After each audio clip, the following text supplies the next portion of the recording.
There are 10,000 ways to die in the 41st millennium, but only one way to truly confuse the galaxy: by surviving it.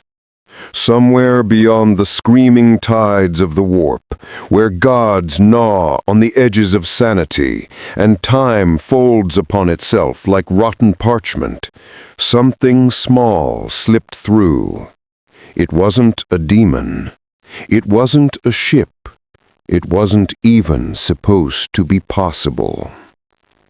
It was just a man. The tear appeared over the agri-world of Carthax IV, a place so ordinary the Administratum forgot to renew its planetary designation for 2 centuries. The night sky split open like shattered glass, shimmering with colors that hurt mortal eyes to look upon. The planet's orbiting defense augurs screamed, servitors bled oil, and psychers clawed at their temples, shrieking of something utterly unmade falling from the stars. And then, a flash. A shock wave rippled through the upper atmosphere, flattening clouds, disturbing orbiting debris, and confusing long-range auspex arrays for 27 sectors. When the dust settled, something had impacted the planet's northern hemisphere, just outside the capital hive. Imperial Guard patrols were mobilized, mostly green recruits, and one bored commissar. They expected an asteroid. They found a crater. At its center stood a man, bald, lean, wearing a yellow suit and white cape. He brushed dust from his shoulder, looked around, and frowned slightly. Wrong place again, huh? The troopers surrounded him, laser guns raised, voices trembling with the holy authority of the Emperor. "Identify yourself. By decree of His Most Holy Terra, you stand before the Astra Militarum of the Imperium of Man." Saitama blinked. "Cool costume party." The sergeant didn't know what to make of that. The commissar did. He leveled his bolt pistol, thumbed the safety off, and barked, "Kneel before the Emperor's law, heretic." Saitama tilted his head. The Emperor? Is he strong? The bolt pistol roared. The round struck Saitama square in the forehead and fell to the ground with a plink. Silence. Then one guardsman whispered, "The bolt didn't." Before he could finish, the ground beneath them trembled, the crater's walls collapsed, not because Saitama moved, but because the world seemed uncomfortable with his presence, as though gravity itself couldn't decide how to behave around him. The soldiers stumbled backward, vox chatter erupted in panic. Orders screamed across the net: contact the local command post, quarantine the site, prepare for possible demon incursion. But Saitama just looked at the cratered earth and sighed. Guess I'm lost again. Maybe Genos knows the way home." He leapt. The shockwave shattered every window within 30 kilometers. Hours later, the Imperial Hive Command tried to rationalize the event. Satellite images showed only a smoking crater and seismic readings equivalent to an orbital strike. The Inquisition's sensors flagged the impact signature as anomalous kinetic, something that didn't fit into any known category, not warp-based, not technological. Magos analyst Teravanus declared, "The readings are logically inconsistent." His data cogitator shut down from paradox errors halfway through the report. But the real horror came when a nearby astropath screamed herself blind, shrieking a single word: "Impossible!" Her voice echoed through the Vox relays, through warp space static, and across Imperial channels like a curse. Within hours, the Inquisition had marked the event under classification X-null-01, potential reality breach. By dawn, a kill order was drafted, and by midday every psychic sensitive within 5 systems felt a presence that was not of the warp, but of something so absurdly stable that the Imperium itself recoiled. Demons retreated, the local warp currents went eerily silent.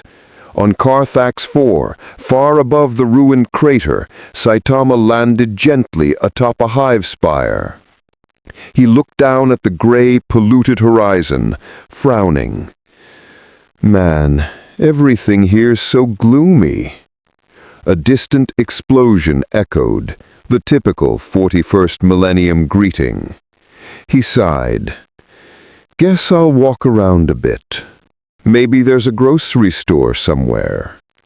The hive beneath him stirred with millions of lives unaware that their entire world had just changed, not through war or prophecy, but through the arrival of one bored hero looking for something to do. The warp itself whispered around him, curling like mist, trying to understand. The entities within, gods of decay, blood, pleasure, and change, felt something that terrified even them. For the first time in millennia, the warp did not hunger. It hesitated. And on Carthax 4, the Imperium prepared for another miracle.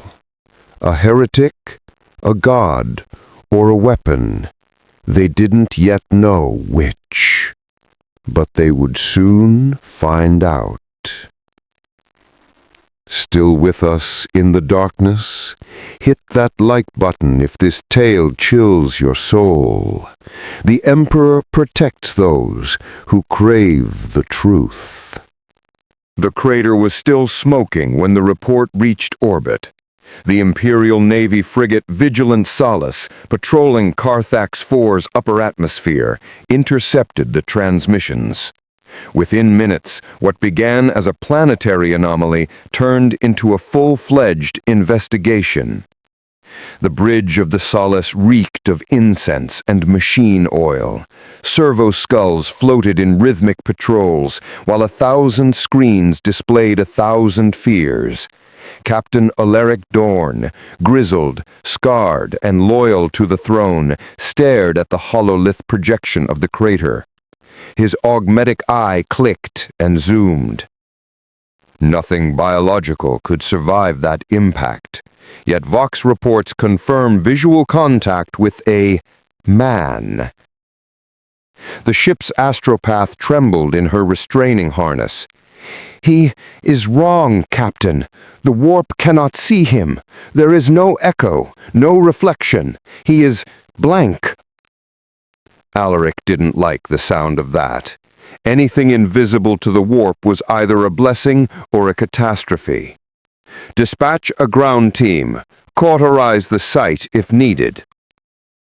Down below, the crater site was already sealed by the 117th Carthax Infantry, a regiment not known for finesse or patience. They'd set up perimeters of sandbags and gun servitors, though no one really knew why. Nothing remained of the stranger but a perfect circular imprint in the dust and a trail of tiny, oddly calm footsteps leading north. Sergeant Wren approached the commissar. Sir, permission to pursue. The commissar, still shaking from earlier, nodded. Do it, and remember, Corporal, the Emperor judges hesitation. Yes, sir. The squad moved through the ash wastes, following faint footprints that refused to fill with dust. The air stank of ozone and fear. Occasionally, they'd hear thunder in the distance, but no storms brewed. Hours later, they found him. Saitama sat on a broken piece of Aquila statue, munching on a gray, unidentifiable ration bar. He looked up as the guardsman approached. Oh, hey, you guys know the nearest city is? I'm kinda hungry. The squad froze. No weapon drawn, no psychic aura, just a man. His expression was mild, almost bored. Rin cleared his throat. "Identify yourself, citizen. You are in violation of planetary quarantine." Name's Saitama. Rank? Hero for fun?" The Vox operator whispered, "Sir, what's a hero?" The commissar's voice crackled over the comm bead. "Subdue him if he resists." The guardsmen exchanged nervous glances. Rin approached, lasgun trembling. "You'll come with us to headquarters for questioning." Sure. Saitama stood, dusted himself. "Lead the way." Relief washed through the squad like a drug. Maybe this would be easy. Then came the wind.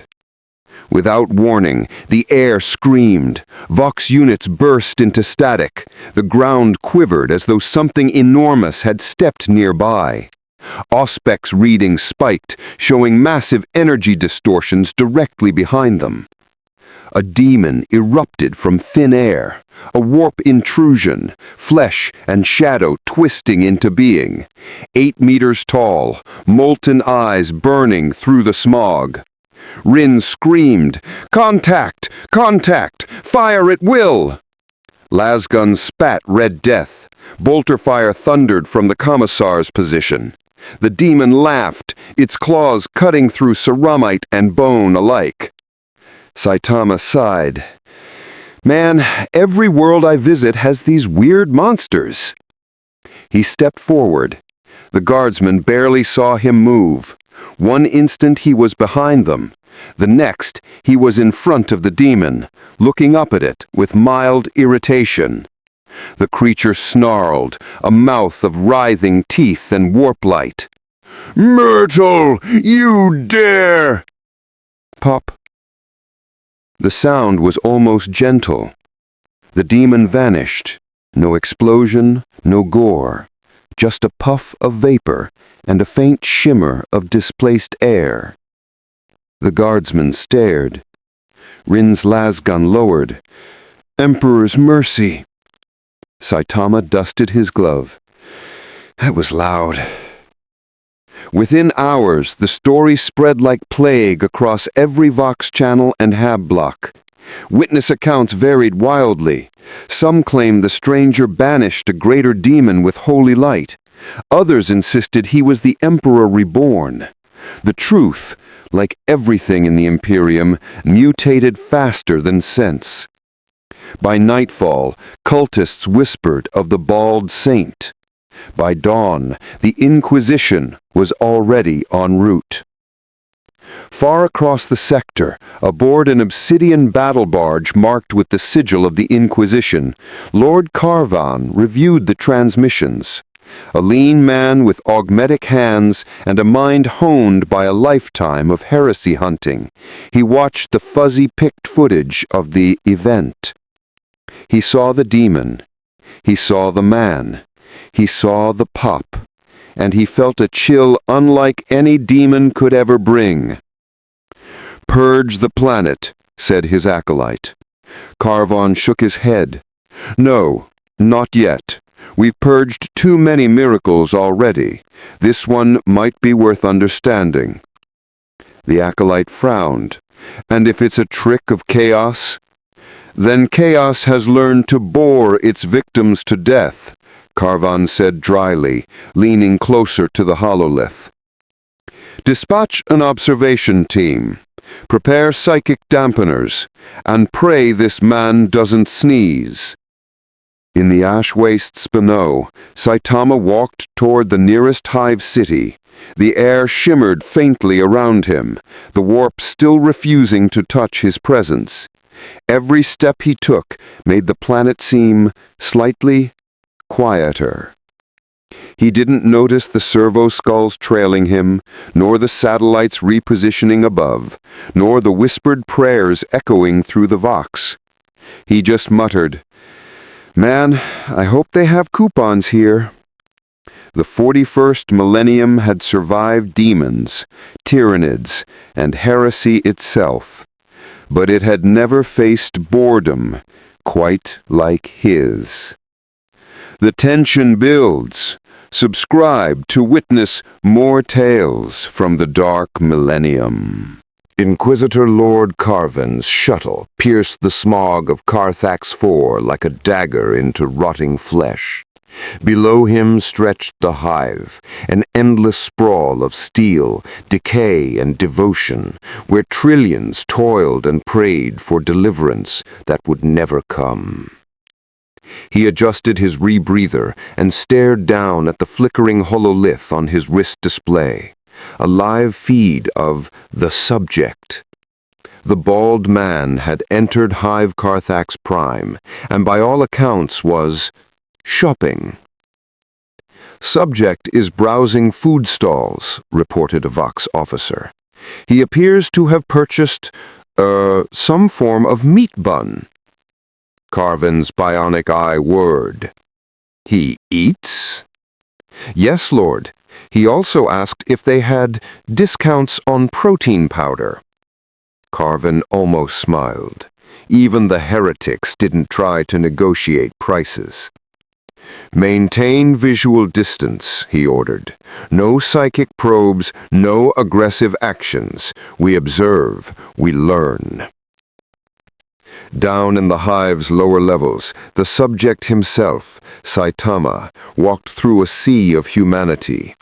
Hunched workers, scabbed servitors, and pallid priests gave him wide berth, not because they recognized him, but because something deep in their bones told them this man didn't belong here. He didn't stride like a soldier, nor slouch like a laborer. He just walked, calm, unhurried, immune to the ever-present dread that soaked this world like oil. A child tugged on his mother's sleeve. "Mama, he's shiny." Saitama stopped, rubbed his bald head. Guess so." The mother yanked the child away, frantic prayers whispering to the Emperor. Elsewhere in the hive, an emergency meeting convened inside the local Arbeits precinct. The Vox recording of the daemon's annihilation had reached them. Panic was close to mutiny. "Nothing can erase a warp entity like that," said Arbitrator Voss, pacing the chamber. "Even blessed plasma barely wounds them. We're looking at heresy of the highest order." "Or divine intervention," countered a cleric. "Perhaps the Emperor walks among us once more." Voss slammed his fist. "Blasphemy! The Emperor never left!" As arguments flared, the lights flickered. Vox interference screamed through every combead. Then the floor trembled. Someone or something was approaching the precinct gate. Saitama arrived at the door, holding a half-eaten bun. "Hey, sorry, I think I'm lost. Is this the grocery store?" The Arbites stared through their narrow vision slits. Their Auspet scanners glitched out immediately.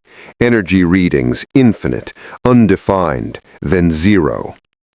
"Identify yourself," barked Voss.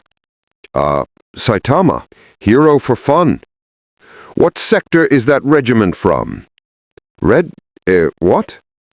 Voss aimed his shotgun. "You are under arrest for suspected warp contamination." Saitama frowned. "Huh? I just wanted snacks." Then the Vox burst alive again, not with human voices, but with screams. A demonic incursion again. Reality bled at the edges as the hive walls warped into liquid metal. Sirens wailed, Vox operators collapsed, bleeding from eyes and ears. A fissure opened in the ceiling, spilling red light and whispering tongues. Voss shouted, "Hold the line! For the Emperor!" His men opened fire, and then the world exploded. Saitama moved without thinking. He leapt upward, vanished in the rippling air, and boom! The fissure sealed instantly. The demon emerging from it ceased to exist, every molecule vaporized before it could scream. The aftershock flattened half the hive's upper levels. Dust settled like gray snow. When Saitama landed again, the Arbites were gone, dead, vaporized, or maybe lucky enough to have been somewhere else. The only sound was the slow crackle of fire and the distant toll of cathedral bells. He looked around at the devastation, brow furrowing. Whoops. High above, aboard the Vigilant Solace, Captain Alaric received the seismic data. Impact magnitude 10.7? Correct, sir. That's impossible. That's orbital strike yield. The data officer hesitated. No weapon signatures detected. The epicenter is the same as the psychic null field. The astropath, still trembling from her earlier vision, whispered, "The stars fear him." Inquisitor Carvan stood before the hollow map of the hive, silent. Casualties. Unknown. Tens of thousands, perhaps more. And the anomaly? A live lord, walking toward the cathedral district. He appears unharmed. Carvan exhaled slowly. So he shrugs off our laws of physics and local infrastructure. Your orders. Carvan stared into the holomap's flickering light. Summon the Astartes. If this is a god, we will test his temper. Saitama climbed through the wreckage, brushing dust from his cape. The cathedral's black spires loomed ahead, glittering faintly through the smog. "I should probably apologize to someone," he muttered. From the ruins, survivors watched him pass in awe. Some knelt, others whispered. One fanatic carved his own flesh with the words, "One Punch Redeemer." By the time Saitama reached the steps of the great cathedral, hundreds had gathered. Pilgrims, soldiers, priests. The High Confessor emerged, flanked by servo-cherubs, eyes burning with fervor. "Behold," he cried, voice booming through loud healers, "the Emperor tests us through fire and fist. Rejoice!" Saitama blinked. Huh? The crowd fell to their knees. Above, Inquisitor Carvan's shuttle descended through the clouds, its silhouette sharp and black against the blood-red sky. The galaxy was about to learn that faith, fear, and physics all break the same way under one punch. The cathedral's bells tolled in metallic agony, their echoes lost in the haze. Hymns turned to panicked murmurs as the Inquisitor's shuttle set down upon the plaza like an omen. From its iron maw descended Lord Carvan, flanked by his retinue, stormtroopers in black carapace armor, servo skulls armed with auspex arrays, and one trembling psyker whose third eye wept blood the moment she looked at Saitama. The crowd scattered in fear, dropping to their knees or fleeing into the cathedral's shadow. Saitama, unfazed, squinted up at the new arrivals. "Oh, hey, you guys the local cops or something?" Carvan approached slowly, his vox filter deep and solemn. "By authority of the Inquisition of Terra, you stand accused of heresy, warp corruption, and possible godhood." Saitama tilted his head. "That sounds, bad?" The Inquisitor's servo skull hovered closer, bathing him in scanning light. Data streamed across Carvan's eye display. Biological composition, human. Energy output, undefined. Threat level, maximum. He frowned. "You are human, but impossible. The warp refuses to acknowledge your existence." "I get that a lot." Carvan gestured. 2 stormtroopers stepped forward, las carbines aimed. "You will accompany us to orbit for examination." Saitama shrugged. "Sure, as long as there's food." One trooper whispered, "He's compliant?" Carvan didn't answer. His instinct screamed, no one that calm is harmless. As the inquisitorial retinue escorted him toward the shuttle, the psyker began convulsing violently. He's not there!" she screamed, her voice splitting into multiple tones. "His soul doesn't cast a shadow!"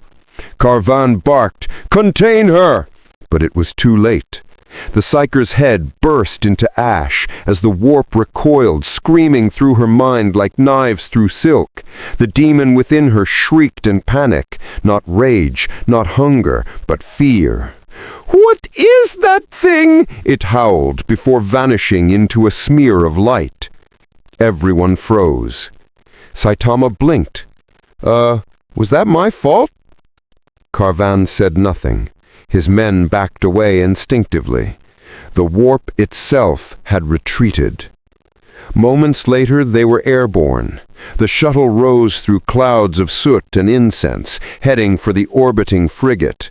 Carvan studied his prisoner. The bald man stared out the window with mild curiosity, like a tourist admiring scenery. "You're calm for someone accused of heresy." Not my first time getting arrested. Happens when you punch buildings too hard." Carvan's servo skull recorded everything. "You admit to destruction of Imperial property?" "I guess. I didn't mean to. It just kinda happens." Carvan frowned. He'd interrogated heretics, psychers, even a renegade Astartes once, but never had he encountered someone this honest or this casually apocalyptic. "You fight for fun?" "Yeah." "Against what?" Saitama thought for a moment. "Anything strong." Carvan stared at him for several seconds, then turned away. "In the Imperium of Man, strong usually means heresy."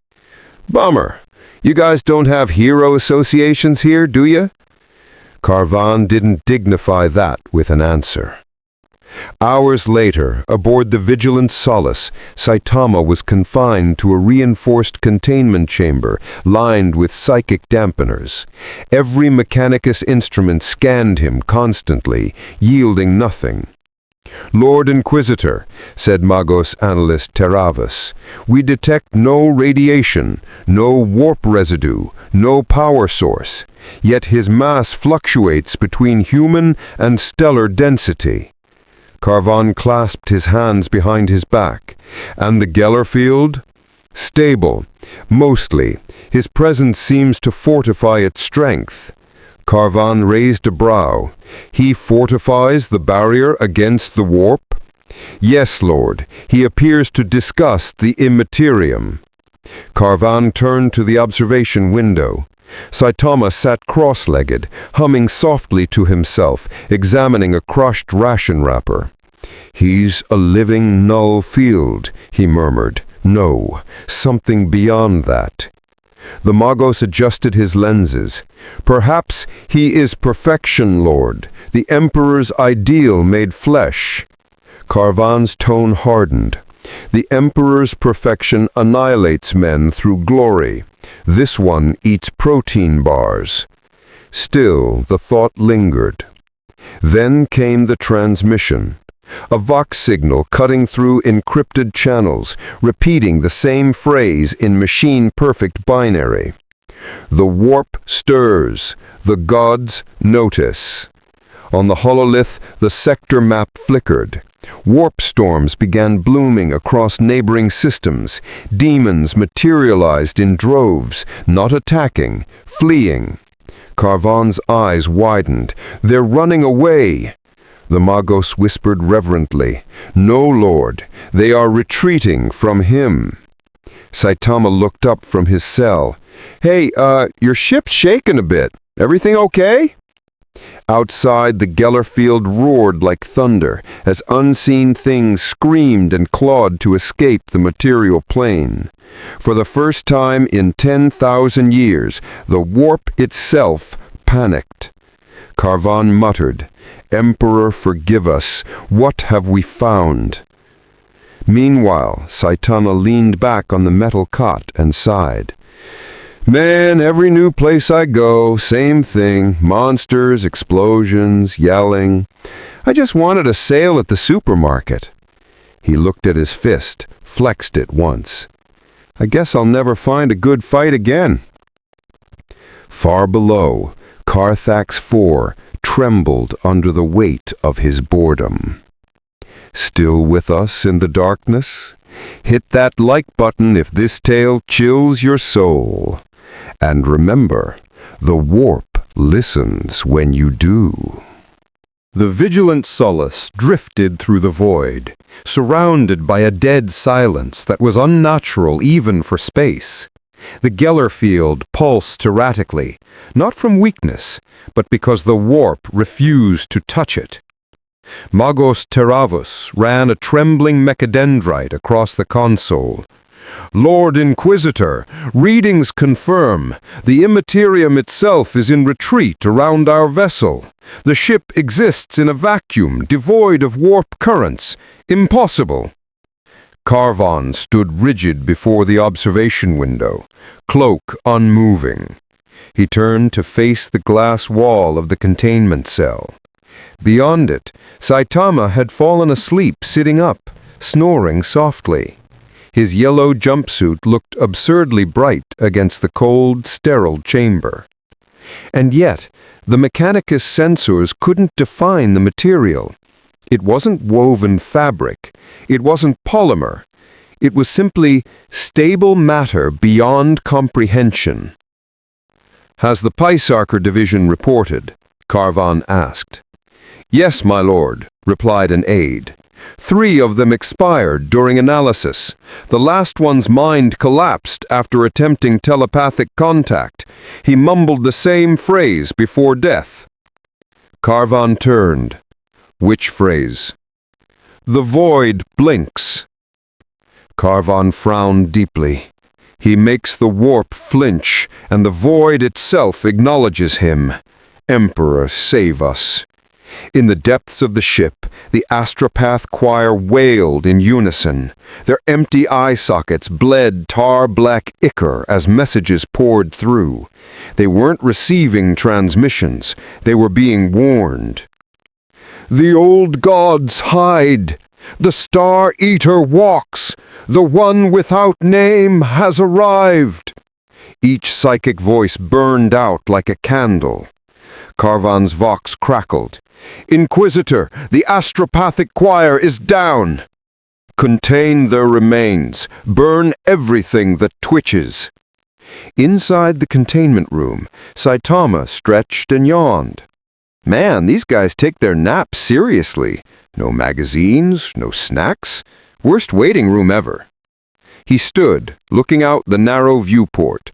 Warp storms glittered faintly outside like distant auroras. The void itself seemed to bend around his gaze. Saitama rubbed the back of his head. "Guess I'll go for a walk." He lightly tapped the reinforced glass wall with one finger. The entire containment room imploded. A shockwave tore through the observation deck, sending servitors flying like rag dolls. Klaxons screamed. Emergency runes blazed crimson across every console. Carvan slammed his fist on the vox. "All hands! Containment breach!" Then he stopped mid-sentence. The air pressure equalized instantly. The explosion reversed. Fragments of metal froze mid-air, then gently reassembled themselves. Saitama stepped out through the still-melting bulkhead, brushing imaginary dust from his shoulder. "Sorry, didn't mean to break your wall thing." Every weapon on the deck aimed at him simultaneously. Carvan drew his bolt pistol, voice trembling despite himself. "Stand down. You will halt, creature." Saitama blinked. I'm not a creature. I'm just bald. He took one step forward.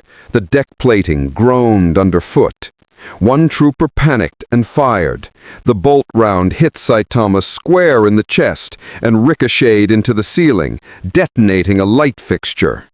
The next instant, every weapon in the room disassembled itself, not by Saitama's will, but by some deeper refusal of reality to allow harm near him. Saitama sighed. "Can you guys not? I just want to go outside." Carvon's voice cracked. "If you leave this ship, the warp will—" Before he could finish, Saitama vanished. No flash, no teleportation signature, just gone. The Muggos fell to his knees. He bypassed the Geller field without using the warp. Beyond the ship, Saitama drifted through space, hands in pockets, cape fluttering like a tattered flag. He looked around the star-scattered abyss, whistling softly. "Guess this is the outside, huh? Kinda pretty." Behind him, daimonic storms tore open, vast, screaming rifts of teeth and eyes. The chaos gods themselves stirred in confusion. A voice echoed from every direction at once. "You should not exist." Saitama shrugged. "Yeah, people keep saying that." Then, from the bleeding void, emerged a shape, colossal, ornate, impossible. A bloodthirster the size of a cathedral, wings wreathed in plasma fire, chain axe glowing red with hatred. "Mortal, you trespass upon the domain of gods." Saitama tilted his head. "You want to fight?" The daemon roared, shaking the void. "I am anger made flesh, the shout of slaughter incarnate." Saitama smiled faintly. "Cool." Then he disappeared. A moment later, only silence remained. The bloodthirster's body hung frozen in space, bisected cleanly down the middle. The warp rift sealed itself out of sheer terror. Saitama floated there, bored again. Man, that was fast.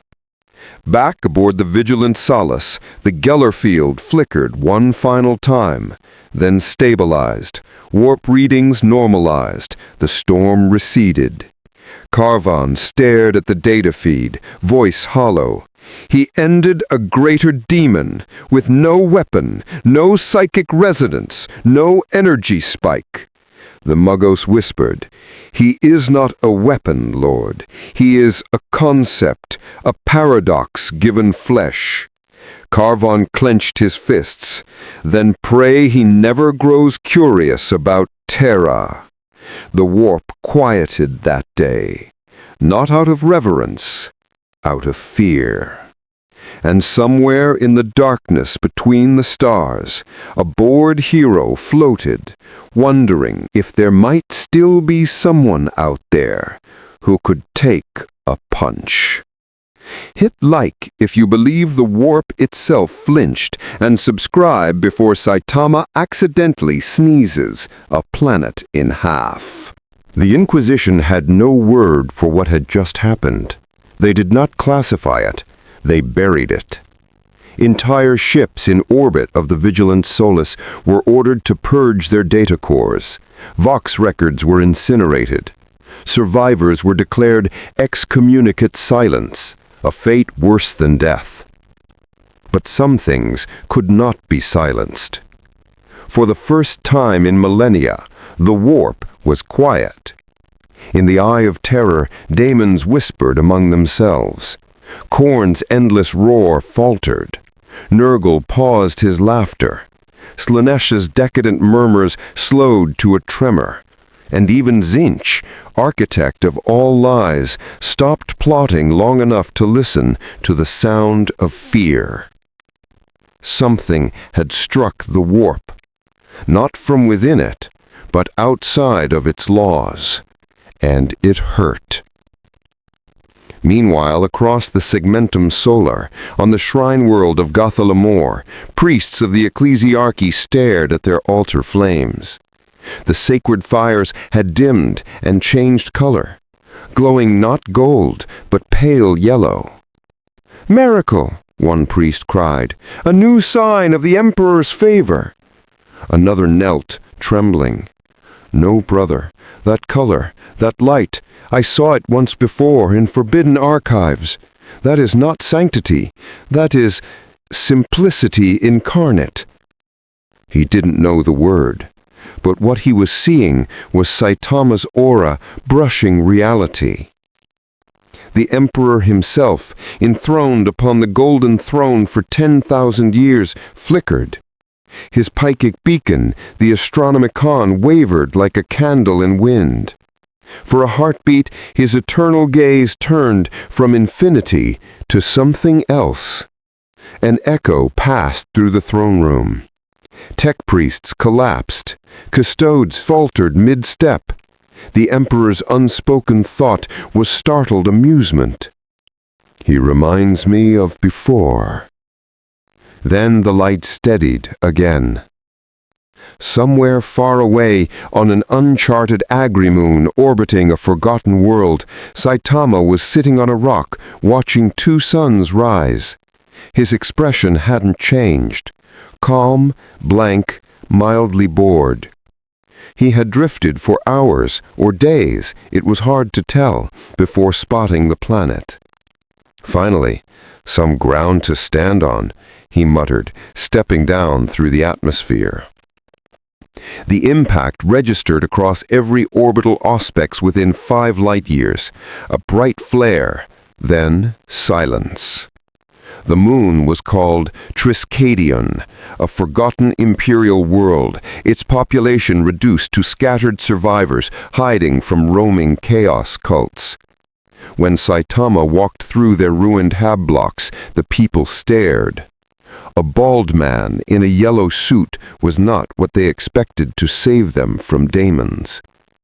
"Hey, you guys okay? Looked like there was some noise earlier." A child peeked behind a burned shrine, voice trembling. "Are you an angel of death?" Saitama rubbed his neck. Not really. More like, hero for fun?" They didn't understand, but they nodded fervently anyway. One of the elders wept. "The Emperor has sent us a saint!" Over the next few hours, things changed. When chaos beasts attacked, Saitama would appear between blinks and clap his hands, and the monsters would vanish into nothing but dust. He would help farmers rebuild with casual strength that turned wreckage into foundations. The people of Triskelion called him Saint Invictus, the smiling godling. They built icons of him, they sang hymns in his name. And the Inquisition noticed. Aboard the dreadnought Vigilant Solus, Carvan reviewed the reports. His bionic eye twitched. Reports of spontaneous miracles, crops growing in ash, plague vanishing overnight, demonic incursions ending in silence. The Magus beside him was trembling. "The coordinates match our last sighting. He landed there." Carvan's voice hardened. "Dispatch a kill team. Astartes level containment. Chapter discretion." The Magos hesitated. "And if they fail?" Carvan turned, eyes haunted. "Then we hope he remains bored." Hours later, thunder split the skies of Triskelion as a strike cruiser of the Black Templars descended. The townspeople fell to their knees, thinking angels had arrived. From the ship's ramp emerged 10 giants of ceramite and faith, chain-sword sigils glowing in the dawn light. At their head, Marshal Roderick, his power sword etched with the words, "Only in death does duty end." He scanned the landscape with grim purpose. "Saint or sorcerer, we shall know the truth by flame." They found Saitama sitting cross-legged on a broken statue, eating what looked like a loaf of bread. "Hey, you guys new around here?" The Templars advanced in a wedge formation, weapons ready. Roderick's Vox growled, "By order of the High Marshal, you will kneel before the Emperor's servants and submit for purification." Saitama blinked. "Purification? I showered this morning, thanks." "Blasphemy!" roared a sergeant, raising his bolt gun. Before he could fire, Saitama sneezed. The wind from it toppled half the ruined civvy. "Hold fire!" Roderick commanded, realizing instantly that this was no normal foe. His armor sensors showed no heat signature, no psychic energy, no measurable mass fluctuation. It was as if the man before him wasn't entirely real. Saitama stood and dusted off his gloves. "You guys want to fight too?" Roderick raised his sword. "For the Emperor." And in that moment, as the air shimmered with divine fury and disbelief, the clash between faith and absurd power began. The Templars charged. Saitama sighed. "Guess so." The first blow came from a chain fist capable of tearing open tanks. It struck Saitama's chest, and the arm shattered like porcelain. The next, a power sword, hit his shoulder and melted itself in protest.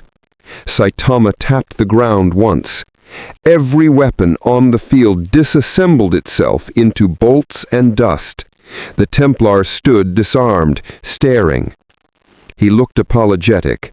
"Sorry, you'll hurt yourselves."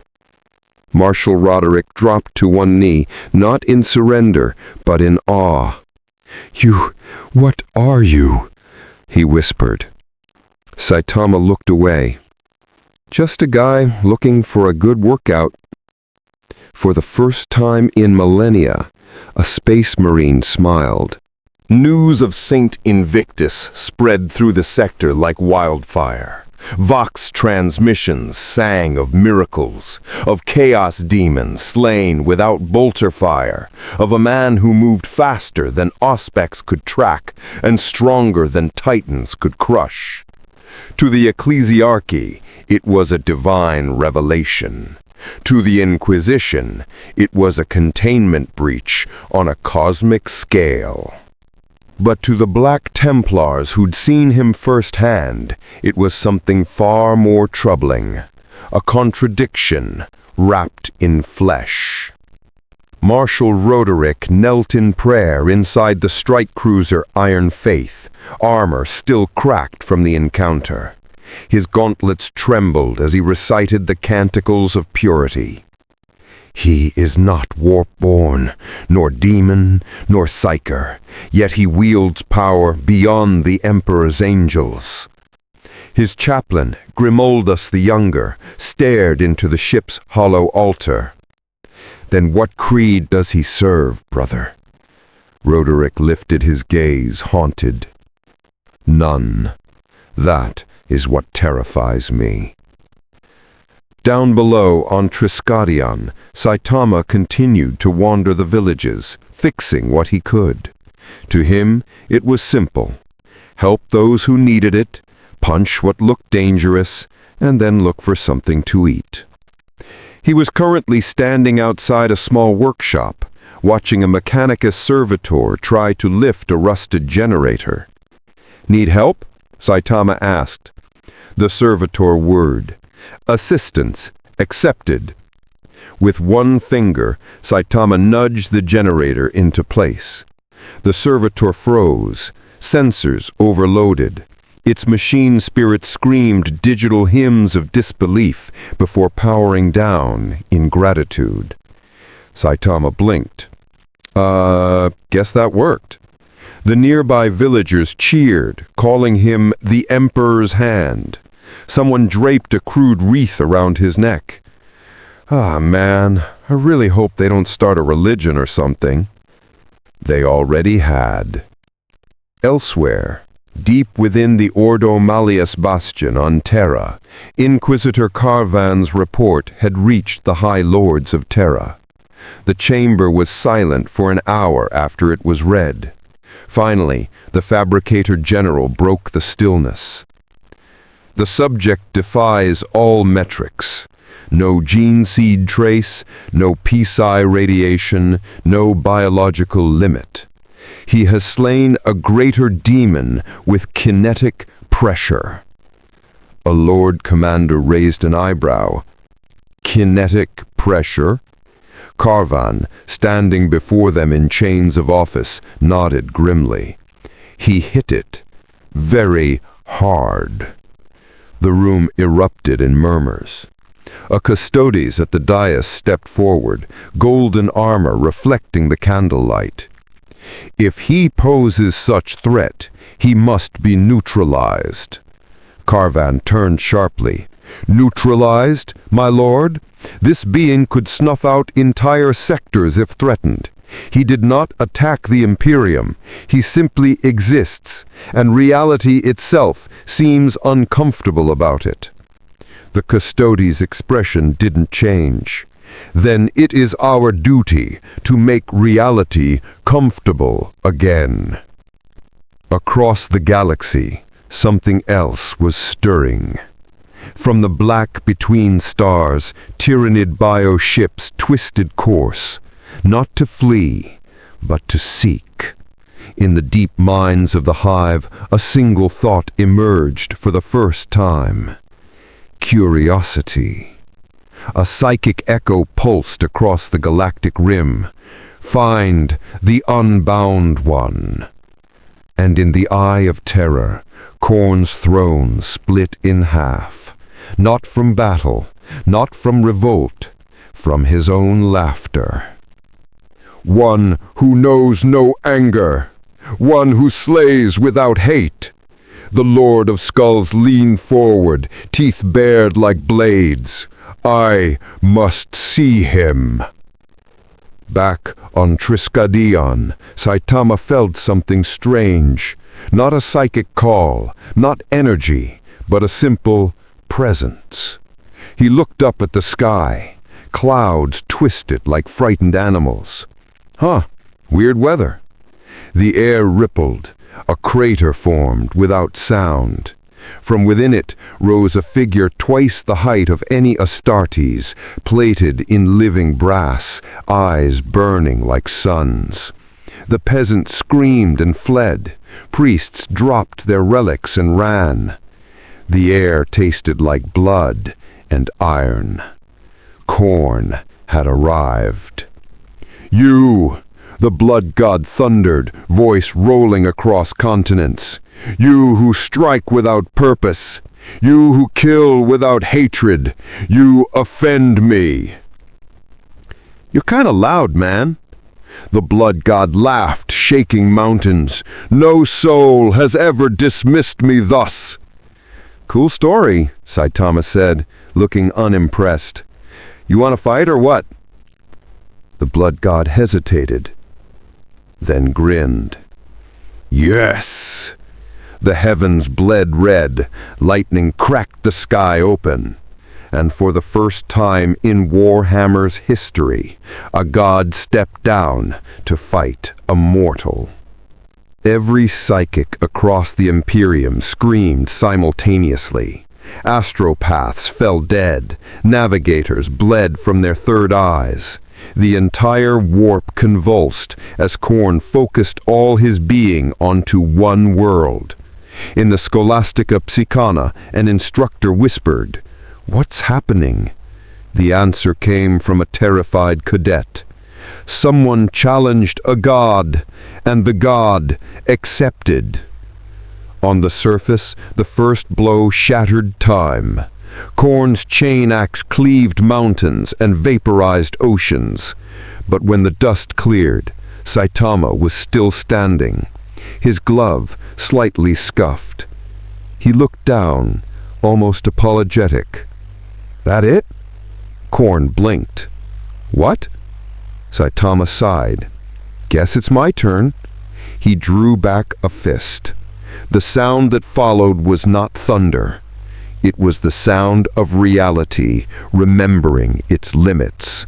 A flash of yellow light tore through the planet's crust. Khorne stumbled backward, half his armor caved in, a god struck by a punch. The blood god roared in laughter. Yes, yes, finally! Then Saitama punched again, and Khorne vanished. Not destroyed, not dead, simply gone. The warp itself refused to hold him anymore. Silence returned. The air grew calm. Saitama exhaled softly. Man, still only took 2 hits. He turned toward the villagers hiding behind the ruins. So, anyone know where I can get dinner? Somewhere the Emperor's Astronomicon pulsed once, as if the master of mankind had chuckled. If your soul just took psychic damage, hit like and subscribe, because this fight just changed the warp forever. For the first time in the history of the galaxy, the warp was empty. Khorne's throne sat shattered and cold. His skull pile, once infinite, lay silent. Rivers of blood froze in their flow. No demon dared move, no lesser god dared speak. And far beyond, in the blinding halls of the Imperial Palace, the Emperor of mankind opened his eyes. Just a fraction, enough to stir the custodes into stunned stillness. The psychic blaze of his attention brushed across the stars like a dawn the warp could not corrupt. He had felt it, the impossible blow that made the Imperium blink. For a heartbeat, the Emperor looked amused. For another, almost unintelligibly nostalgic. Then, softly, he whispered into the void of eternity. Finally, a worthy opponent? Across the galaxy, the Mechanicus went insane. Data shrines exploded with contradictory readings. Holy algorithms failed to process reports from Triskelion. One line of code began to replicate through every network, written by the ship's noospheric ghosts themselves. Error. Reality. Strength exceeds universal constant. Fabricators called it the paradox virus. Holy tech priests began holding machine liturgies to it, believing the data anomaly was a new form of the Omnissiah's will. Some claimed to hear a whisper when they prayed to it, just doing push-ups, sit-ups, and plenty of sleep. Inquisitor Carvan stared at his reflection in the observation dome aboard Vigilant Solace, eyes sunken, faith shattered. He muttered into his vox recorder, "Today, a Brod was struck down by a man. No psychic backlash, no warp surge. The universe adjusted." He paused. His voice broke. "I no longer fear chaos. I fear boredom." On Triskelion, the aftermath was surreal. The villagers, still trembling from the thunder of divinity undone, built a new shrine, not to the Emperor, but to Saint Invictus, the bald Redeemer. They painted murals of him defeating a red titan, surrounded by yellow light. The cult grew overnight. Pilgrims from neighboring systems came to see the place where the god bled. Astartes and Inquisitors tried to lock the world down, but warp travel around Triskelion failed. Any ship that tried to enter real space near it dropped out light years away. The system had become a null halo. No chaos, no warp, no Emperor's light, only stillness. The Imperium named it the Null Halo. Meanwhile, deep underground, inside a cavern left by the battle, Saitama was sitting on a rock, eating roasted roots some locals had offered him. He chewed quietly, watching the wind ripple across a molten horizon. Guess that guy's not coming back. Kinda strong, though. Maybe 2 hits instead of 1. Next to him sat a small child, the same one who had once called him an angel. The kid looked up. "Saint Invictus, sir, are you going to stay here forever?" Saitama smiled faintly. "Nah, I never stay anywhere forever. Too much to see." The kid frowned. "But if you leave, who will protect us?" Saitama looked out over the ruined landscape. "I don't know. Maybe you will." He stood, brushing his hands clean. People always think they need someone super strong to save them, but sometimes they just need time to remember they're strong too. He started walking toward the sunset. The ground healed behind him, craters refilled, ruins straightened, the wind changed from ash to warmth. Up above, orbiting satellites captured footage of a glowing figure walking across the planet's surface. No thrusters, no armor, just a man in yellow, leaving behind a trail of restored life. Every auspex and pict feed corrupted halfway through transmission, displaying the same final frame. A bright, bald head under twin suns, captioned by accident through a glitch. Unknown entity, threat level, absurd. Then, across the galaxy, something impossible happened again. The great rift, the cicatrix maledictum, flickered. It didn't close, but it hesitated. The eye of terror blinked. Billions of demons vanished mid-scream. The warp currents froze, and for 7 seconds, the galaxy knew peace. Pilots reported clear void space. Navigators saw straight stars. Ships lost no crew to madness. 7 seconds. Then everything roared back to normal. The Adeptus Astra Telepathica declared it the calm of the bald saint. The ecclesiasticar began preaching that the emperor had sent his left hand, a nameless angel of wrath, to remind mankind of humility. The Ordo Hereticus began burning those same preachers alive for heresy. Elsewhere, on a drifting space hulk in the Segmentum Pacificus, a hulking orc warboss stared out into the void, scratching his chin. "Oi," he grunted, "something just punched the sky." His weird boy shuddered. "The sky screamed, boss. It screamed, and then it shut up." The warboss grinned, tusks gleaming. "What if we find him, eh? A fight what makes the stars cry. Wah!" And for the first time since the galaxy's birth, the orcs' wah energy dimmed in confusion, not fear, not submission, but because they couldn't imagine what a proper scrap with that bald git would even look like. Somewhere else, far, far away, in a dimension untouched by chaos or gods or reason, something ancient stirred. Not a warp entity, not even part of this universe. The old ones in their cold sleep opened one single eye. A whisper passed through their dying realm. The anomaly returns. The one-punch paradox walks again. Saitama looked up at the stars, halfway through his walk across Triskadion's horizon. He sneezed. A moon shattered quietly in orbit. He sighed. "Oops." Then softly, "Man, I really need to find someone who can hit back."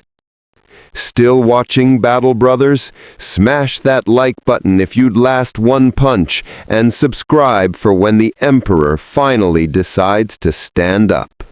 Deep within the Imperial Palace, the Emperor's golden throne hummed louder than it had in 10,000 years. The Astronomicon flared, a blinding beacon that even chaos dared not gaze upon. For a heartbeat, every navigator in the Imperium saw something impossible in their mind's eye. A man with a blank expression and a clenched fist punching straight through the immaterium. That image seared itself into the warp, branding every daemon's essence with fear. The Emperor's voice resonated through the throne's machine spirit. I feel you, warrior. You do not belong here, but you are here, and that means something has changed. The Custodes felt the tremor in reality, but could not comprehend it. Even Malcador's shade flickered at the Emperor's side, whispering, "My lord, could he be one of them, a being outside the great game?" The Emperor did not answer. He smiled, faintly, imperceptibly, and leaned back upon his throne. Meanwhile, aboard a Black Legion warship drifting through the Eye of Terror, Abaddon the Despoiler stood upon the bridge, glaring into the roiling madness of the warp. Daemon voices that once filled his mind with venomous whispers had fallen silent. He slammed Talon of Horus into the floor. "Speak!" he roared. "Why have you gone quiet?" A single, trembling daemonette appeared from the shadows, its body flickering like static. It is afraid," Abaddon snarled. "Afraid of what?" The daemon hesitated. Then it whimpered, "Of the bold one." Abaddon froze. Then, for the first time in centuries, the War Master laughed, a low, disbelieving sound. "The Bald One! You expect me to—" Before he could finish, the ship's Geller field shuttered. Every weapon aboard misfired, every daemon vanished, the bridge lights dimmed, and for a split second, a silhouette appeared in the void outside. Just a man, drifting lazily through space, holding his cape down with one hand against the solar wind. Abaddon stared, open-mouthed. The man blinked. "Oh, sorry. Didn't mean to bump into your, whatever this thing is." Then he tapped the hull with one finger. The entire battleship spun out of the warp and crashed into real space like a meteor. Abaddon was left clutching his sword, surrounded by silence. He turned to his empty throne and muttered, Maybe I'll sit this one out." Elsewhere, within the Black Library, the Harlequins froze mid-dance. Segaroch, the laughing god himself, stopped laughing. Through 1,000 reflections, he watched the bald man drift through void and flame, unharmed, unbothered. "A joke," he whispered, "a cosmic punchline written by the universe itself." He turned toward the shadows where hidden gods watched him. "And the punchline," he said, "the punchline doesn't end." On the craft world Eondin, Farseer Taldir dropped her runes mid-prophecy. They clattered across the wraithbone table, rearranging themselves into nonsense. No path, no fate, no vision could be read. Her fellow seers gasped as the infinity circuit flickered. "Farseer, what do you see?" one asked. Taldir stared into the glowing matrix, her voice trembling. "I see a man who walks outside prophecy, a being with no shadow. The warp bends around him as if afraid to touch him." She hesitated.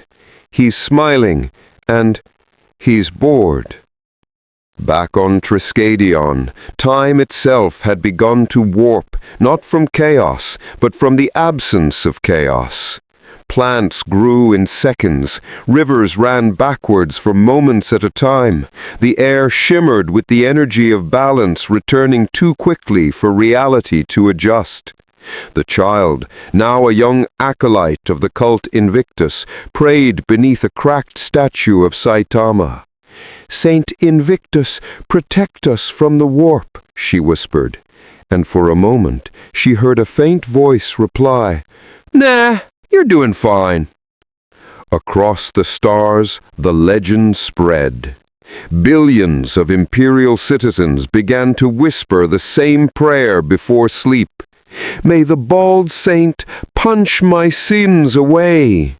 The ecclesiastery denounced it as blasphemy, but every time they tried to purge a cult, their weapons misfired, their ships broke down, and once an entire cathedral collapsed in on itself, leaving behind only a perfect crater in the shape of a fist. Meanwhile, deep in the Segmentum Tempestus, a lone orc mech was tinkering with a massive metal effigy of Saitama. "He punched a god, they say. He made the warp cry. Maybe if I build one big enough, I can get him to punch me." He slammed a wrench onto the construct's chest plate. The eyes of the statue glowed red. Then it sneezed, and the entire orc moon detonated. In the void between galaxies, Saitama floated quietly, looking down at the stars. His cape fluttered in the silent dark. He thought back to Earth, to Genos, to Moomin Rider, to grocery sales, to that time he missed a bargain because of a monster attack. He sighed. "Man, even out here, no one lasts a second. Guess it's just another Tuesday." Then he noticed a faint light at the edge of his vision, a swirl of gold and crimson energy, vast and ancient. A voice, deep and regal, echoed through the cosmos. "Mortal, you've trespassed long enough." The Emperor's astral projection stepped forth, radiant and terrible. His form burned like a sun, each word carrying the weight of galaxies. Saitama tilted his head. "Oh, hey, you the big boss around here?" "I am the Emperor of mankind, protector of humanity, slayer of gods, keeper of the flame eternal." Saitama blinked. "Cool. You busy?" The Emperor paused. "Why do you ask?" Saitama cracked his knuckles. "Because you look like you can take a punch." For the first time in 10,000 years, the Emperor laughed, and the stars trembled. The void quaked. Reality folded upon itself like fabric caught in a storm. In that place beyond time, two beings stood, one radiant with divine fire, the other calm, bald, and unassuming. On one side, the Emperor of mankind, his astral form wreathed in gold, each breath igniting stars. On the other, Saitama, floating with his cape fluttering, expression blank, but eyes steady. Between them stretched the infinite warp, an ocean of madness, now eerily still. "Do you understand where you stand, mortal?" The Emperor's voice thundered, echoing through dimensions. "This is not a battlefield for men. This is where gods themselves are torn apart." Saitama shrugged. "Yeah, okay. But you said you're strong, right?" The Emperor's light pulsed. "Strength is a hollow word. I am not merely strong. I am the shield of humanity, the will that defies chaos." Saitama blinked. "Cool story. I just want to see if you can take a punch." The Emperor's laughter rolled through the cosmos, a sound that made demons cower and suns weep. "You seek to test me?" Why not?" Saitama said, stretching his arm. "Everyone else keeps exploding. Gets kind of lonely." The Astronomicon flickered. Every psyker across the Imperium screamed as their visions filled with blinding light, a bald silhouette standing against the golden throne. On Terra, the custodes fell to one knee. "Lord, something is entering your light." The Emperor's voice resonated across every mind. "Fear not, this is a conversation." But what followed was no conversation. It was a collision. The Emperor moved first. A gesture, and galaxies burned. Reality rippled as he raised his flaming sword, the weapon that had slain gods and demons beyond counting. Its edge was forged from the will of humanity itself. Every prayer, every sacrifice, every desperate plea for salvation coalesced into one eternal flame. He swung. The universe screamed. Saitama blinked once. Then he stepped aside. The sword cleaved through 10 dimensions of existence and missed. Saitama scratched his cheek.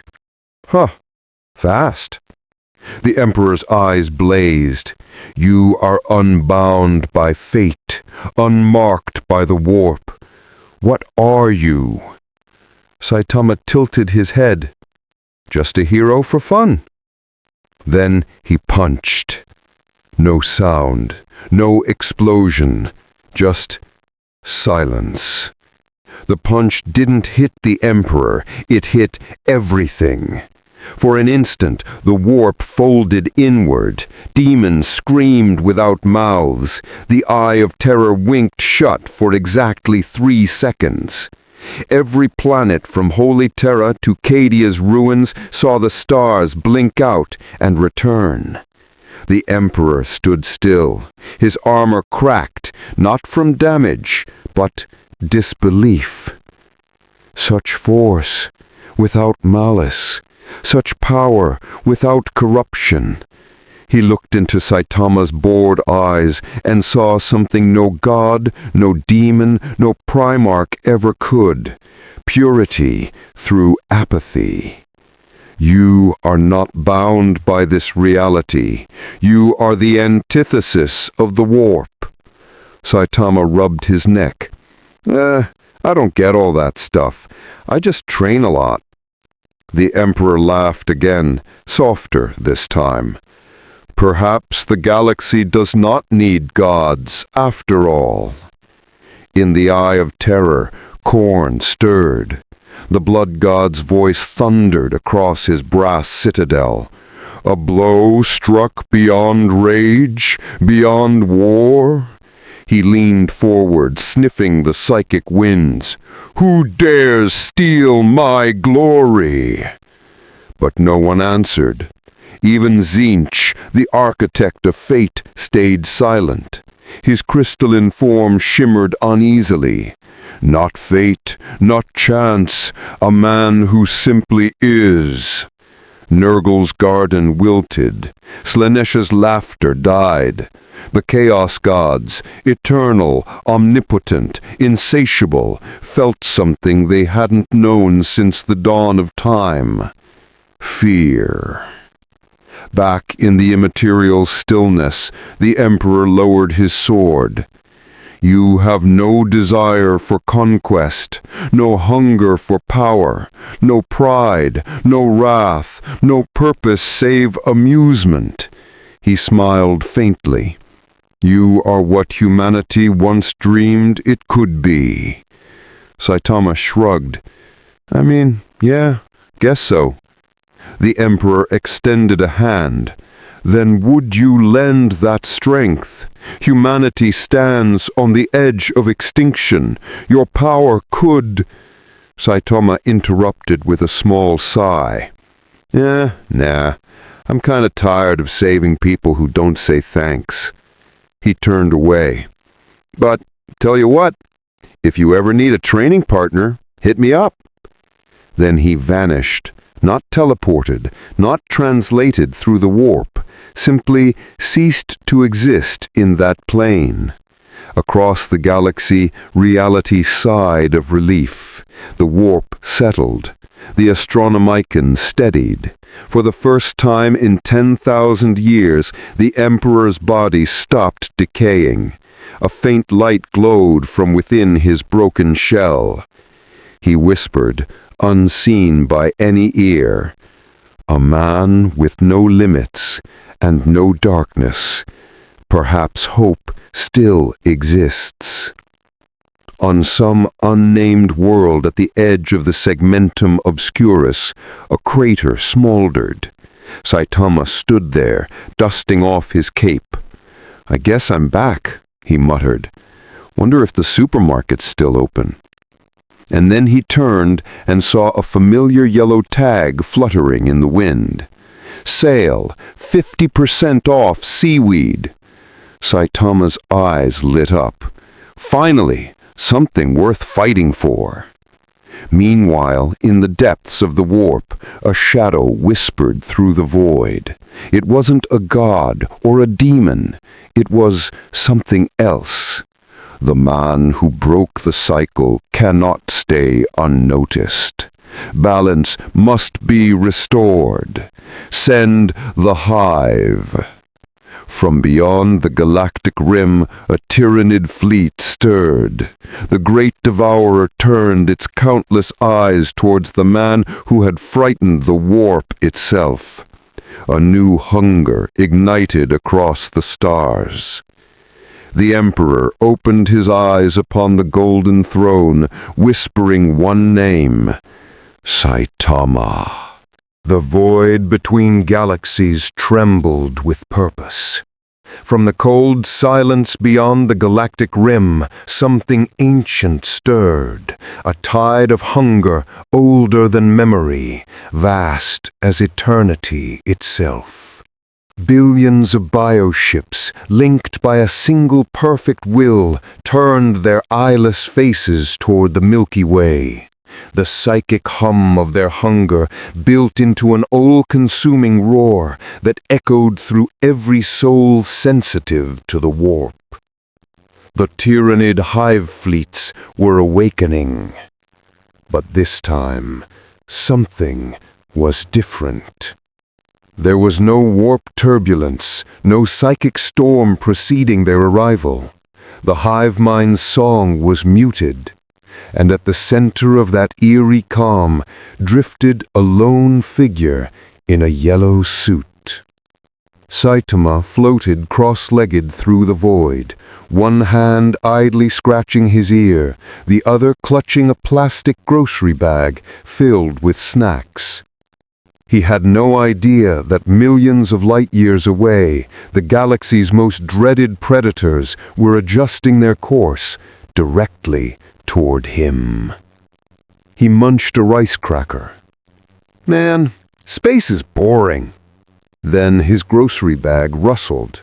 One of the crackers slipped out and drifted away. Saitama reached for it, missed, and sighed. "Guess that's gone forever."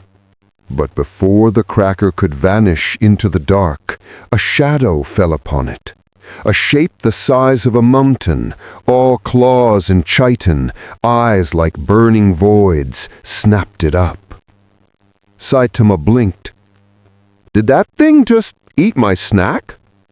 On the hive ship Ultravorax, the synapse creatures twitched in confusion.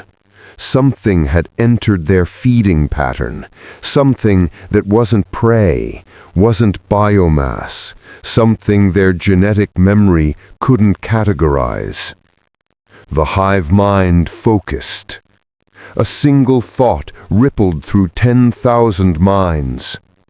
Analyze, consume, adapt. A vast swarm erupted from the bioships. Spores, Tyranid warriors, carnifexes, even a dominatrix, all converging on the small human shape floating amid the stars. To them, he was nothing more than an anomaly, a morsel. But the hive mind hesitated.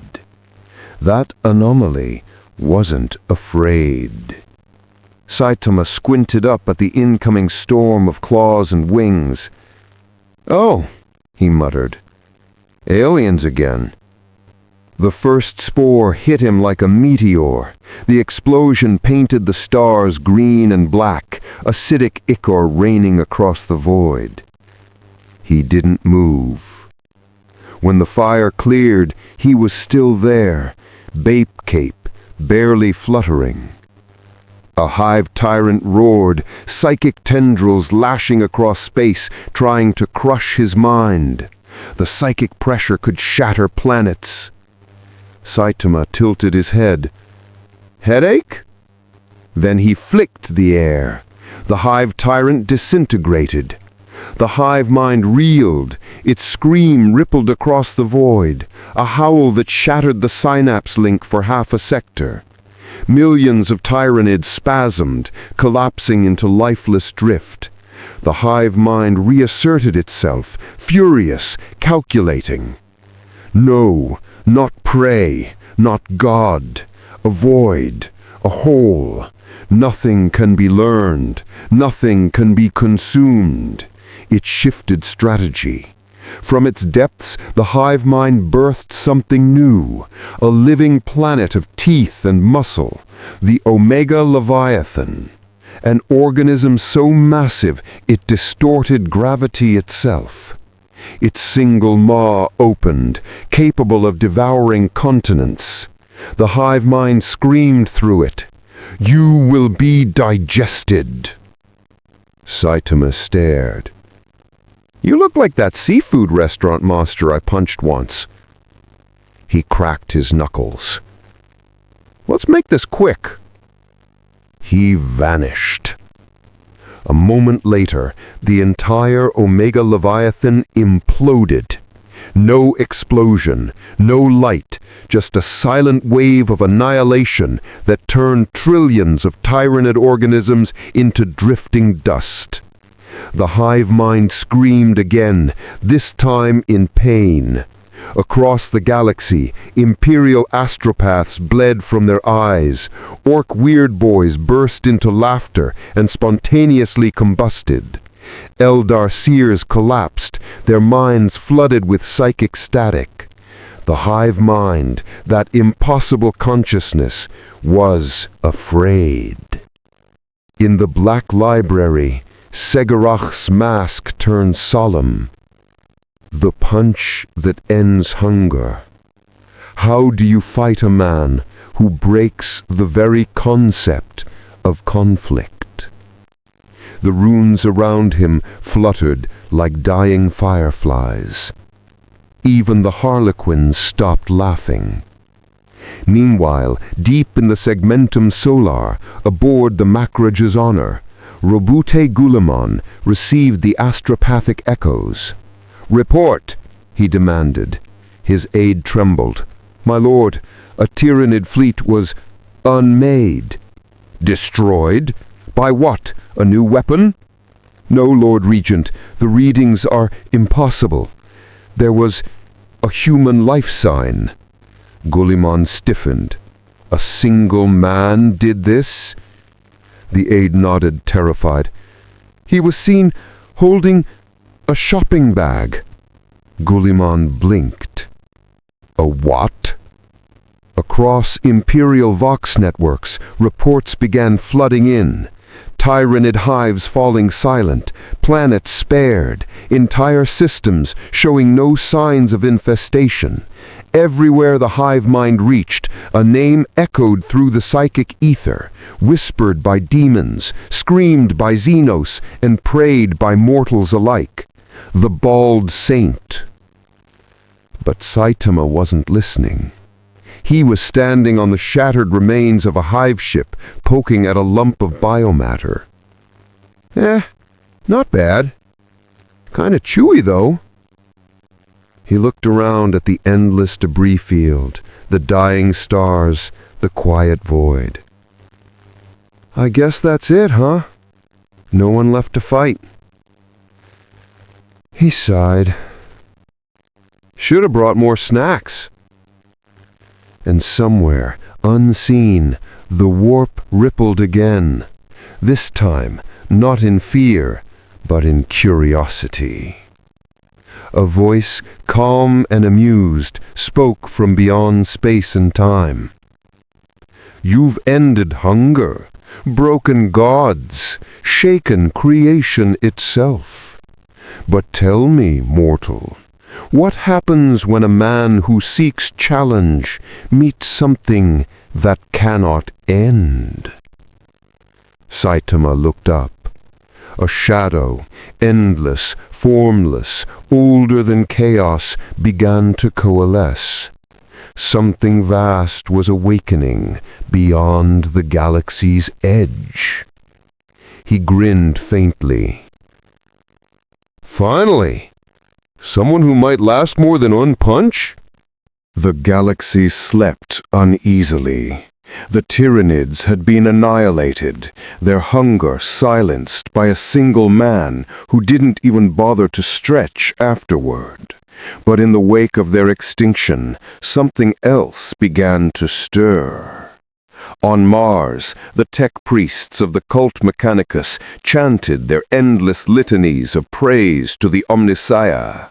Their machine hymns filled the cathedrals of steel and fire, but today their voices faltered. The forges trembled, data spirits screamed, binary prayers glitched into static. Deep beneath the red sands, where no mortal should tread, the dragon beneath Mars opened its eyes. The Void Dragon, one of the Citan, the star gods, had awakened. Long ago, it had slumbered beneath the surface, its mind bound by the Emperor himself. For 10,000 years, its dreams had bled into the Mechanicus creed, twisting them to worship it. But now, something had shaken it from that sleep, something that had rippled across the warp and beyond, echoing through the fundamental lattice of reality. It remembered a punch. It remembered pain. Who dares disturb my slumber? Its voice rippled through every machine on Mars. Cogitators screamed. Skitarii dropped their weapons. Titans went silent mid-step. The Magi Techno-Archeus looked at one another, eyes glowing with terror. By the Omnissiah, he awakens! Far above Mars, orbiting in lazy silence, Saitama looked down. He was holding a space ration packet upside down, shaking it to get the last crumbs. He noticed the planet glowing faintly red beneath him. Looks kind of mad. He floated closer. Beneath Olympus Mons, the crust split like paper. Lava poured upward, but it wasn't magma. It was liquid metal. A colossal shape emerged, forged of living iron and starfire. Its wings spanned miles, each feather a blade of molten steel. Its eyes were black holes rimmed in lightning. It rose, the Void Dragon, the machine god, one of the last surviving shards of the ancient Citan. Who dares trespass upon my domain? It thundered. Every Mechanicus priest fell to their knees. Some went mad, screaming praises. Others implants overloaded, burning them from within. The dragon looked skyward and saw a small man in a cape floating idly with a blank expression. A human. No, something else. Something that defies logic. Saitama blinked. Oh, big robot dragon. The dragon's wings unfolded, blocking out the stars. Its voice resonated across every Mechanicus data stream. All machines are mine. All technology is my flesh. You are an intrusion, an error, a flaw. Saitama frowned. Hey, that's Rube. I didn't even touch your stuff. The dragon's eyes flared.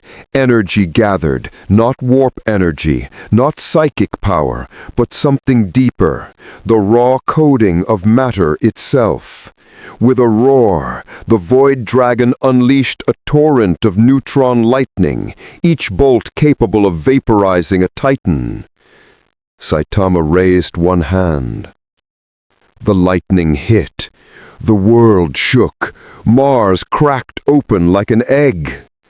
When the dust cleared, Saitama stood unharmed, hairless as ever.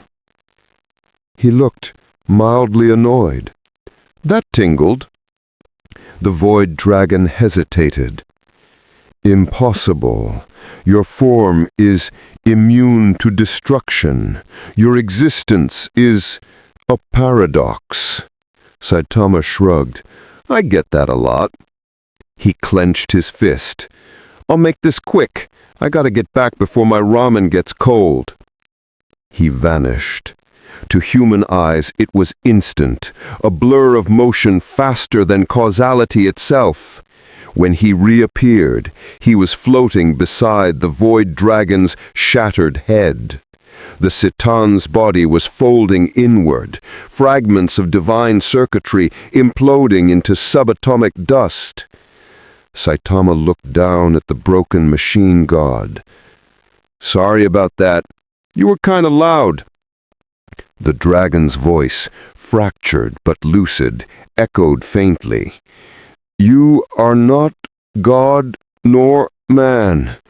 What are you? Saitama blinked. Just a guy who forgot his grocery list. Across Mars, the Mechanicus fell into absolute chaos. The machine god, their god, had died. But in its place, something else appeared. At the center of the red planet, the impact crater from Saitama's punch had formed the shape of a perfect cog. From it rose a faint golden light, warm, calm, pure. Tech priests across the planet stopped screaming. The binary static cleared. A single unified voice whispered across every machine spirit in existence. There is no God but the man who does his work well. For the first time in history, the Omnissiah's signal harmonized perfectly. Saitama had somehow, without realizing it, stabilized the machine spirit network. Mars entered an age of clarity unseen since the dark age of technology. Meanwhile, aboard the Macrog's Honor, Guilliman stared at the new readings. Confirmed, said his Magos aide, trembling. The Void Dragon's signal has ceased. Mars has ascended. Guilliman looked skyward. The Emperor's plan shifts once more. He leaned forward. Find this man. Back on Mars, Saitama stood over the cooling crater, hands in his pockets. He looked unimpressed. So, that's it? He looked up, eyes narrowing. The stars flickered again. Space twisted. From beyond the edge of perception came a whisper, not words, but understanding. You destroy gods, but what of time itself? The light warped around Saitama. The sky split into mirrors of infinite realities. Through them he saw 1,000 versions of himself, all standing the same way, all equally bored. A figure stepped out from the cracks, robed, ancient, holding a blade of mirrored light. I am the Chronomancer. You have broken causality, human. Time itself calls you to judgment. Saitama blinked. Another talky one. He clenched his fist. Fine, let's get this over with. The air rippled, and time stopped. The universe froze. Not slowed, not paused, frozen, as if existence itself had forgotten what movement meant. Planets halted in orbit, light hung motionless, even the warp, that screaming chaos of souls, fell silent. Only two figures remained in motion. One was a bald man in a simple cape, expression flat, floating lazily above Mars. The other was a being draped in fractal robes, his body a lattice of ticking gears and inverted constellations, Tzikron, the Chronomancer. He was no mere Necron. He was the first Chronomancer, born before the fall of the Citan, master of temporal entropy and causality itself. A being that even Tzeentch feared to toy with. His voice was calm, echoing across frozen eternity. All events flow from cause to effect. You, however, are a disruption. Saitama blinked. Yeah, I get that a lot. You have destroyed the fabric of linear time with your actions. You have killed gods who existed before stars, ended wars that were yet to begin, and rendered the warp itself uncertain. Saitama scratched his head. So, you're mad because I punched too hard? No. I am here because you cannot exist. The Chronomancer lifted his hand. Reality rippled. The battlefield changed. In an instant, Saitama found himself standing on the surface of a dying star, then on a desolate earth from 1 billion years in the past, then in the halls of the Golden Throne, then in the void between seconds. Each frame flickered faster than thought. To mortal perception, it was madness. To Saitama, it was annoying. Hey, can you pick one place? My eyes are getting sore. You are outside of climb and yet bound by it. Let us test your limit. The Chronomancer struck the air. A shock wave spread, not through space, but through history itself. Every possible version of Saitama was pulled into one point. Infinite bald heroes, all equally expressionless, all equally bored. They looked around. One yawned. Another scratched his nose. A third asked, "Are we done yet?" Tzikron hesitated. Impossible. Even converging every quantum self results in no instability. Saitama shrugged. Guess we're all fine.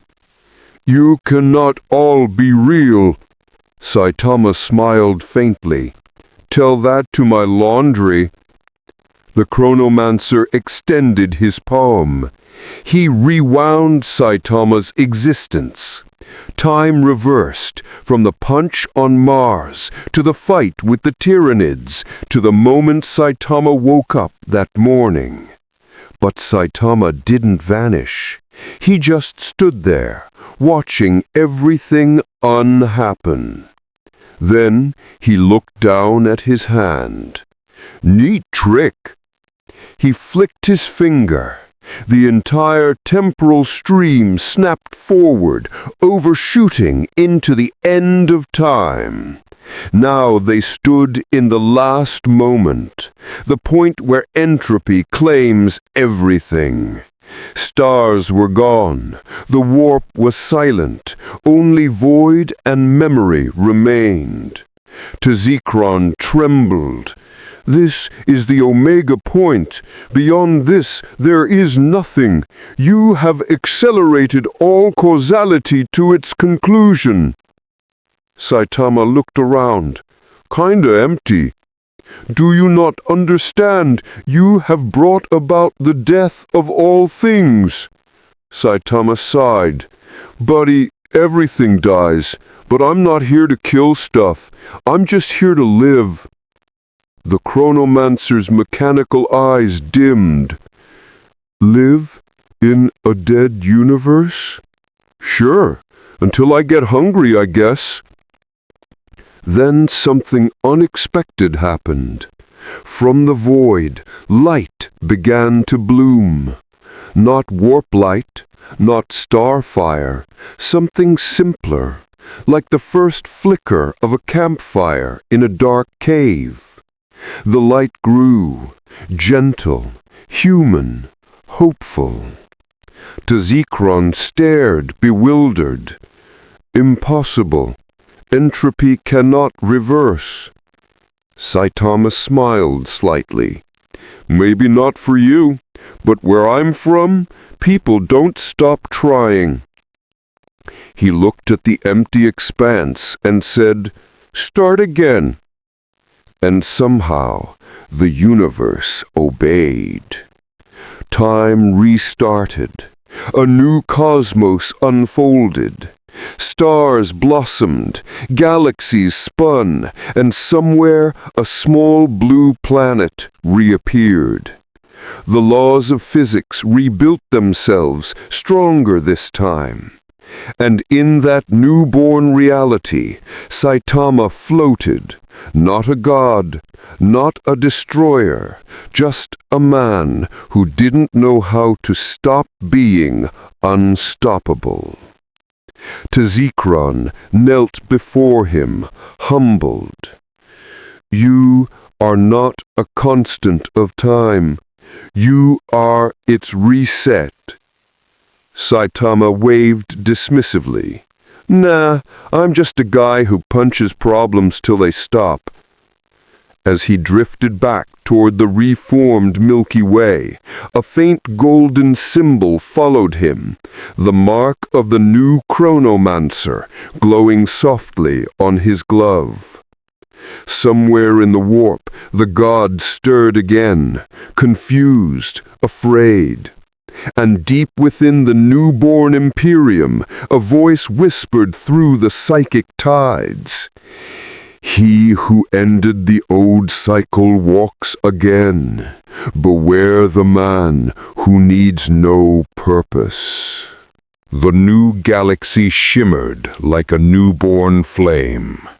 Nebulae coiled across space, still forming. Planets pulsed with the faint heartbeat of matter reawakening. And somewhere within that fresh cosmos, on a newly forged Terra, the golden throne flickered back to life. It wasn't the same. The old one had been a prison, a decaying machine holding together the broken corpse of a god. This one pulsed with calm, radiant light. Its cables were veins of purest aramite. Its wings spread like a cathedral sculpted from sunlight. And upon it sat the Emperor of mankind, reborn.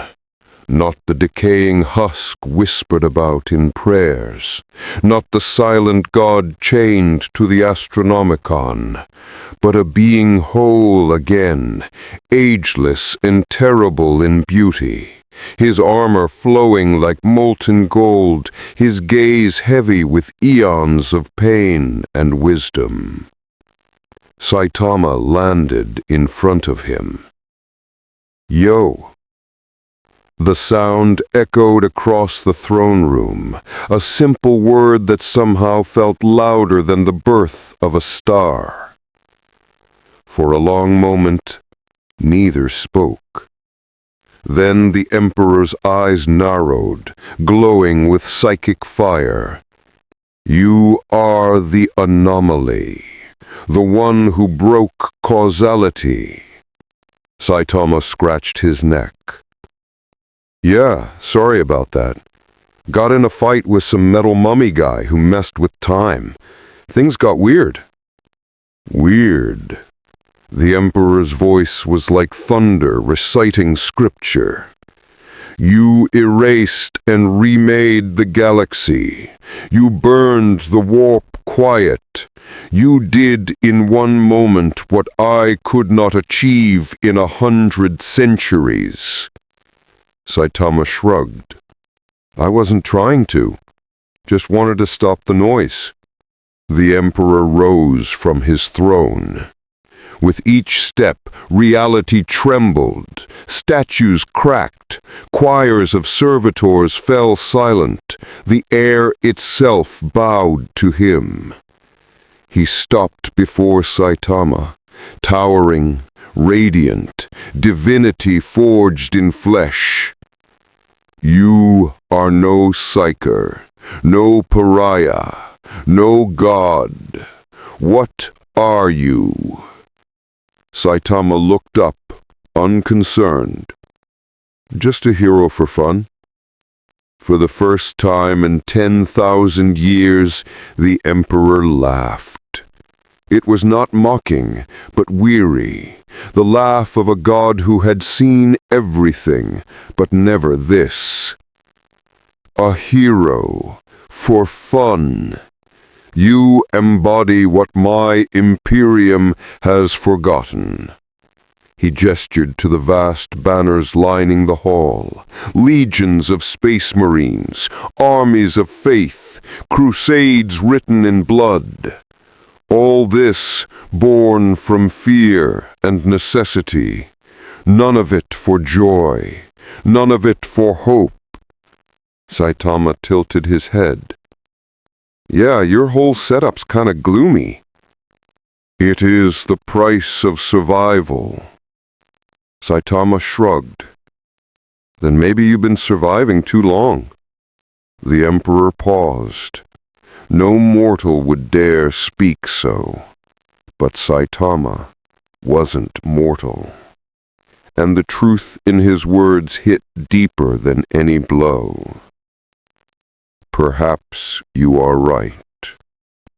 He extended his hand. You have reshaped the cosmos. You could rule it beside me. Together, we could forge an Imperium without darkness, no chaos, no corruption, the dream of mankind made real. Saitama looked at the Emperor's golden hand and back at his own, still bare, still ordinary. Nah, that's your thing. I don't like paperwork. The Emperor blinked. You would refuse godhood? Yeah, too boring. Silence. Then, slowly, the Emperor smiled, a small human smile. Then perhaps that is why you succeeded where I failed. He turned, looking out over Terra, rebuilt, vibrant, alive again. I sought to rule humanity, to protect it. You act to protect it without thought of rule. That is the essence of purity, the thing even gods have lost. Saitama followed his gaze. You talk fancy, man. But yeah, I just like helping people. Punching monsters is just part of the job. Then your job is not yet finished. The Emperor's tone shifted, serious, quiet.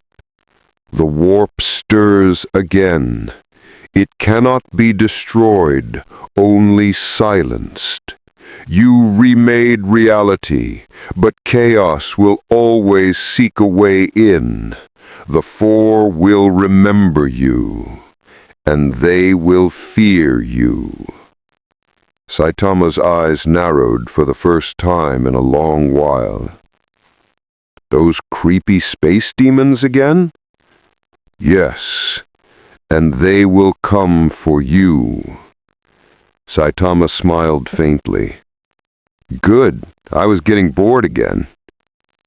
The Emperor's armor dimmed as he returned to his throne. Then go, hero of the impossible. Wherever you walk, you carry the balance of eternity. As Saitama turned to leave, the Emperor spoke one last time, his voice soft, almost mortal. And thank you for reminding me why we fight. Saitama raised his hand without looking back. No problem, old man. Then he vanished, faster than thought, leaving only a ripple of wind and the faint scent of ozone. High above Terra, the Astronomicon flared anew, not with pain, but with calm, steady light. Pilots looked to the stars and saw a sky not of fear, but of potential. For the first time in millennia, the Imperium dreamed. And somewhere far beyond, in the void where stars dared not burn, a bald man floated idly past a comet, wondering if there was a planet nearby with decent ramen. The warp screamed, not in words, not in emotion, but in pure terror.